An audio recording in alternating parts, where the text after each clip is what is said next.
사형 선고를 받을 수 있다는 걸 알면서도 매일 밤 그 문을 두드린 사람들이 있었습니다. 1533년 영국 왕 헨리 8세는 남성 간의 신체 접촉을 교수형으로 다스리는 법을 제정했거든요. 단 한 번의 실수로 목숨을 잃을 수 있는 시대였습니다. 그런데도 런던의 어느 골목, 평범해 보이는 선술집 문 안쪽에서는 매일 수십 명의 남성들이 모여 웃고 춤추고 서로의 이름을 불렀습니다. 자신들만의 이름으로요. 이 공간의 이름은 몰리하우스, 죽음의 공포 속에서 탄생한 18세기 런던의 가장 위험하고도 인간적인 피난처였습니다. 오늘은 그 비밀스러운 문 안으로 들어가 봅니다. 영국인들은 예로부터 은어 만들기를 즐겼습니다. 계층마다 골목마다 자기들만 아는 말이 있었거든요. 그 언어 유희의 역사 속에서 17세기 후반 몰리라는 단어가 조용히 등장합니다. 처음엔 단순했어요. 여성스러운 남성 혹은 동성에게 끌리는 남성을 가리키는 은밀한 호칭이었습니다. 대놓고 말할 수 없으니 돌려서 부른 거죠. 카셀 슬랭 사전을 보면 몰이나 미스 몰리 같은 변형어들도 본질적으로는 같은 대상을 가리켰다고 기록되어 있습니다. 그런데 18세기로 넘어오면서 이 단어는 조금씩 의미가 흘러넘치기 시작합니다. 하층민, 여성, 매춘부, 남성 성노동자까지 포괄하는 말로 확장된 거예요. 말 하나가 사회의 균열을 담기 시작한 겁니다. 흥미로운 건 그 의미가 아무리 뒤섞여도 결국 이 단어가 가리키는 핵심은 변하지 않았다는 점입니다. 여성스러운 남성, 시대가 비정상이라 낙인 찍은 사람들, 그들은 스스로 이 단어를 받아들였고 나아가 자신들만의 공간에 이름을 붙였습니다. 몰리하우스라는 이름이 탄생하는 순간이었죠. 억압이 언어를 만들고 그 언어가 공동체를 만든 겁니다. 단어 하나의 여정치고는 꽤 묵직하지 않습니까? 목숨이 걸린 공간이었지만 그 안은 놀랍도록 화려했습니다. 몰리하우스의 문을 닫고 들어서는 순간 바깥 세상의 공포는 잠시 사라졌거든요. 남성들은 드레스를 입고 분을 바르고 서로에게 여성 이름을 붙여 불렀습니다. 통통한 넬리, 카모마일 공작 부인, 앵초 메리, 처형장이 코앞인 시대에 이들은 가명 하나로 다른 사람이 되었습니다. 그 해방감이 얼마나 컸을지 지금의 우리로선 온전히 가늠하기 어렵습니다. 그 중에서도 단연 눈에 띄는 인물이 있었습니다. 스스로를 프린세스 세라피나라 부르던 한 남성이었죠. 그는 몰리하우스의 무도회에 빠짐없이 등장했고 잘 차려입은 신사들과 춤을 췄습니다. 놀라운 건 집에 돌아가서도 여장을 유지했다는 겁니다. 바깥에서도 안에서도 그는 세라피나였습니다.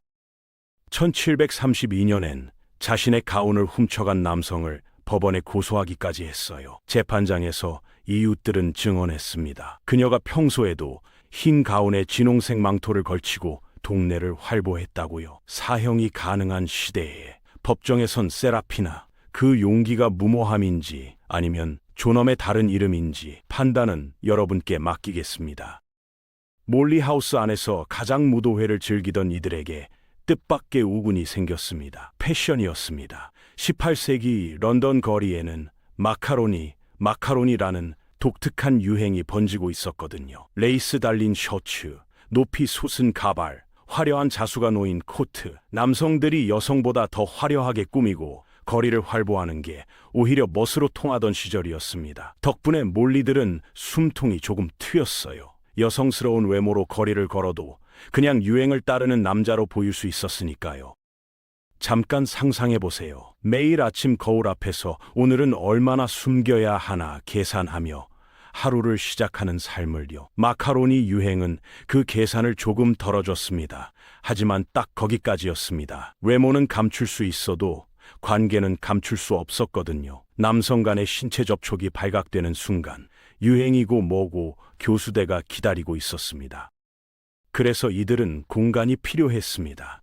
커피숍, 여관, 선술집, 심지어 개인주택까지 런던 곳곳에 은밀한 네트워크가 뿌리를 내리기 시작했습니다. 겉으로는 평범한 술집, 안으로는 목숨을 건 피난처, 그것이 바로 몰리하우스의 탄생 배경이었습니다.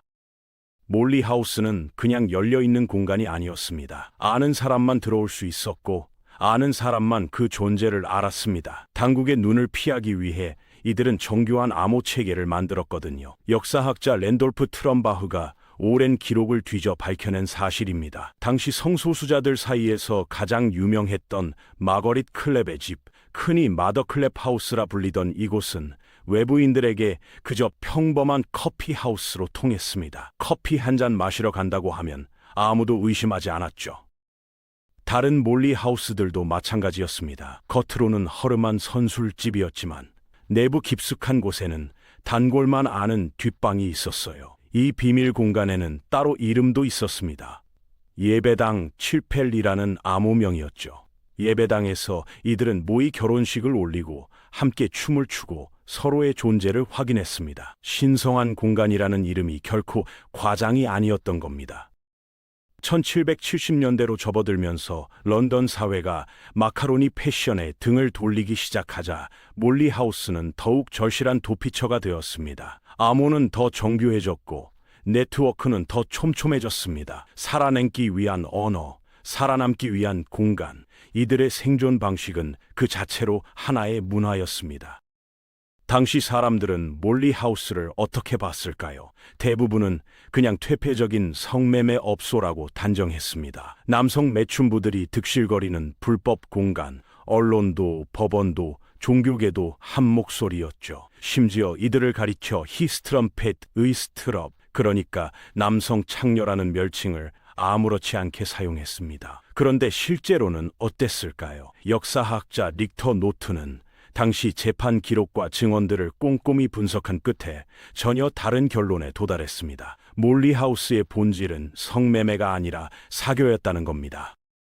비슷한 처지의 사람들이 모여 술 한 잔 기울이고 대화를 나누고 그냥 같이 있을 수 있는 공간. 지금으로 치면 단골 카페나 동네 사랑방 같은 곳이었던 셈이죠. 생각해보면 당연한 겁니다. 하루하루가 목숨을 건 연속인 사람들에게 가장 절실한 건 거창한 쾌락이 아니라 그냥 안전하게 숨 쉴 수 있는 공간이었을 테니까요.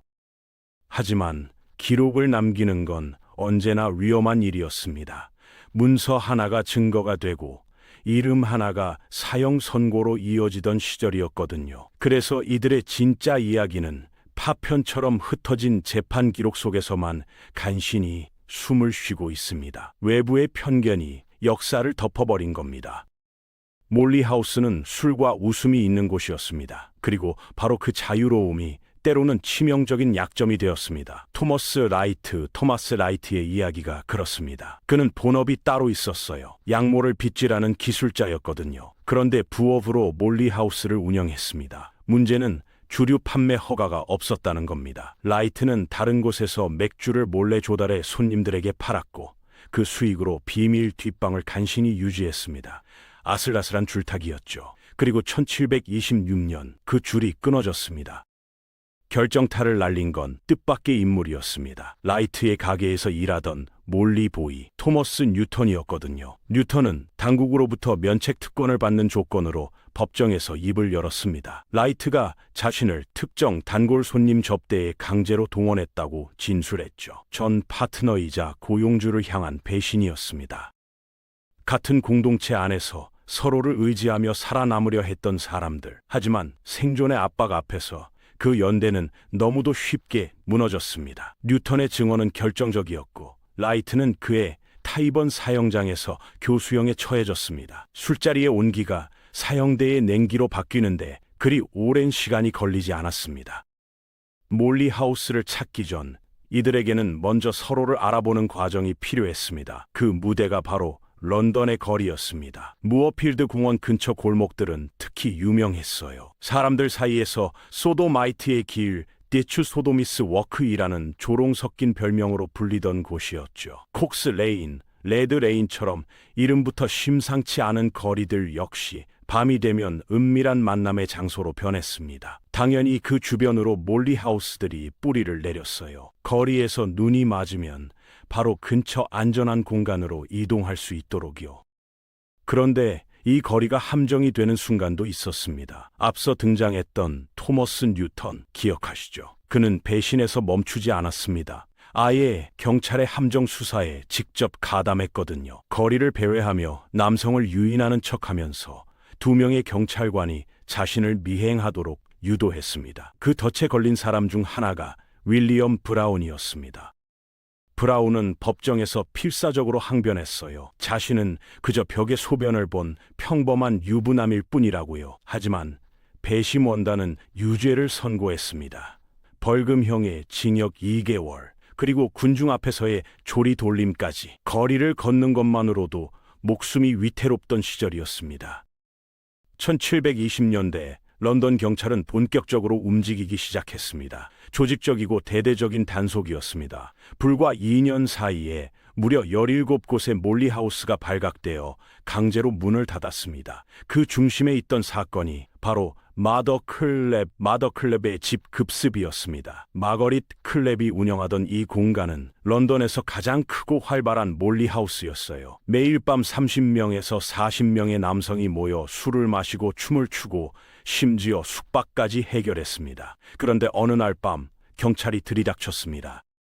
현장에서만 30명이 한꺼번에 체포되어 뉴게이트 감옥으로 끌려갔습니다. 이어진 재판은 런던 사회를 발칵 뒤집었습니다. 일부는 증거 불충분으로 풀려났지만 가브리엘 로렌스, 윌리엄 그리핀, 토머스 라이트, 이 세 남성은 끝내 교수형 선고를 받았습니다. 1726년 5월 9일 타이번 사형장에서였습니다. 그날 구경꾼들이 몰려들었다고 기록은 전합니다. 축제처럼요. 매일 밤 웃음소리가 새어나오던 공간이 하루아침에 세 사람의 목숨을 앗아간 증거가 되었습니다. 마더 클랩 본인은 어떻게 됐을까요? 그녀 역시 체포되어 재판을 받았습니다. 조리돌림과 징역형을 선고받았고 이후의 기록은 역사 속으로 사라졌습니다. 그녀가 만들었던 따뜻한 공간처럼요.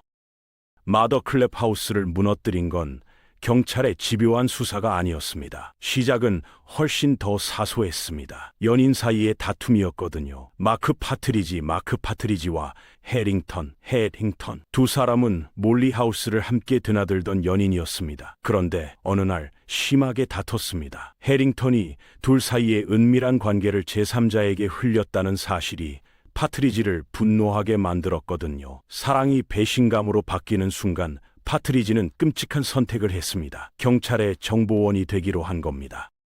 그는 자신이 단골로 드나들던 몰리하우스들의 내부 구조를 훤히 알고 있었습니다. 그 지식을 팔았습니다. 위장 경찰관들을 직접 안내했고 잠입한 경찰을 자신의 합법적인 남편인 것처럼 소개하며 사람들의 의심을 완벽하게 차단했습니다. 아무것도 모르는 사람들은 파트리지를 반겼습니다.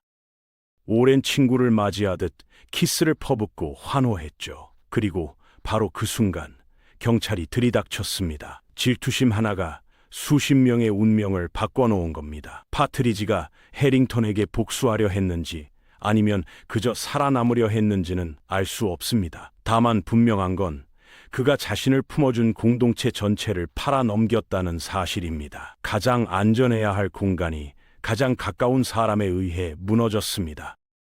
경찰만이 적이 아니었습니다. 종교도 칼을 들었습니다. 풍기문란 개혁협회 더 이슈 포 리포메이션 오 매너지라는 단체였습니다. 이름은 거창했지만 하는 일은 단순했어요. 비밀 요원을 파견해 몰리하우스를 찾아내고 폐쇄 압력을 넣는 것이었습니다. 법과 종교가 동시에 압박해오는 상황. 몰리들에게 숨을 곳은 점점 줄어들었습니다. 1728년 화이트 채플 교회 근처에 있던 조나단 모프의 집이 습격당했습니다. 별명이 미스 머프였던 그의 집에서 10명의 몰리가 한꺼번에 체포되었습니다.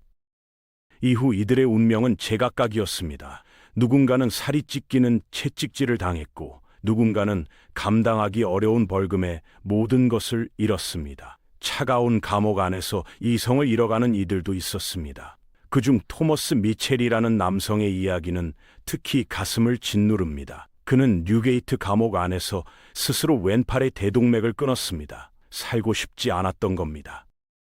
외과 의사들이 달려와 강제로 목숨을 붙여놨지만 그 이후의 기록은 남아있지 않습니다. 함께 잡혀간 다른 이들의 이야기도 마찬가지입니다. 역사는 그들의 이름을 기억하지 않았습니다. 단지 재판 기록 한 줄, 증언 몇 마디만이 그들이 살았다는 증거로 남아있습니다.